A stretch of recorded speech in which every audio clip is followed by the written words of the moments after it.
बिस्मिल्लाहिर्रहमानिर्रहीम। आज का जो हमारा टॉपिक है वो है क्रिमिनल केस। देखिए, क्रिमिनल केस क्या होता है आज मैं आपको आसान अल्फाजों में समझाऊंगा।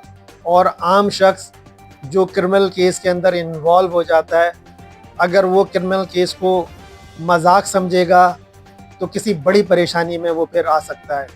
मिसाल के तौर पर किसी के ख़िलाफ़ कोई FIR दर्ज होती है और वो चाहे जेल चला जाए और अपनी ज़मानत करा ले, या बेल बिफोर अरेस्ट यानी कि गिरफ़्तार होने से पहले अपनी ज़मानत मंजूर करा ले अदालत से।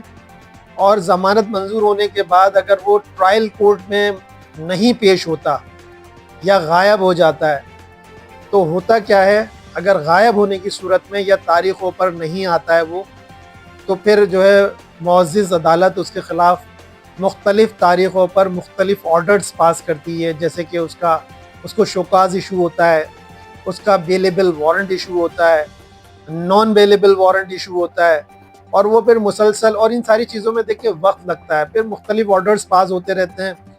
87-88 की प्रोसीडिंग होती है कोर्ट में। फिर वो जो है ना इश्तिहारी मुल्ज़िम करार दे दिया जाता है अदालत की तरफ से, इश्तिहारी हो जाता है कि लाइफ टाइम उसका वारंट इशू हो जाता है।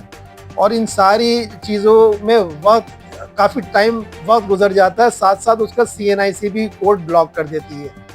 कहीं वो अपना CNIC शो कराएगा, किसी जगह पर कहीं चेकिंग हो रही है, कहीं से गुजर रहा है वो, और पुलिस वहाँ मौजूद है और उसका CNIC वेरीफाई हो रहा है, और पता चलता है कि वो तो जी मफरूर है मुकदमे के अंदर, तो वो उसी टाइम अरेस्ट हो जाएगा और जेल चला जाएगा, और बड़ी परेशानियों के अंदर उसको जो है ना परेशानियाँ भुगतना पड़ेंगी। तो अक्लमंदी का तकाजा ये होता है कि किसी के ख़िलाफ़ अगर कोई क्रिमिनल केस बन जाए तो वो उसको मजाक ना समझे, तारीख़ों से गायब ना हो, हर तारीख़ पर पेश हो, अदालत में मौजूद हो और अदालत का सामना करे।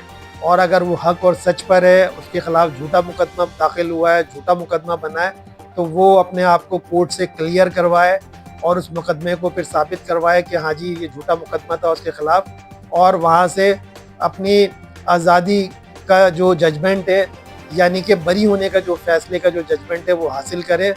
अदरवाइज़ वो संगीन परेशानियाँ जो है उसे उठानी पड़ सकती हैं ट्रायल कोर्ट में पेश ना होने की वजह से।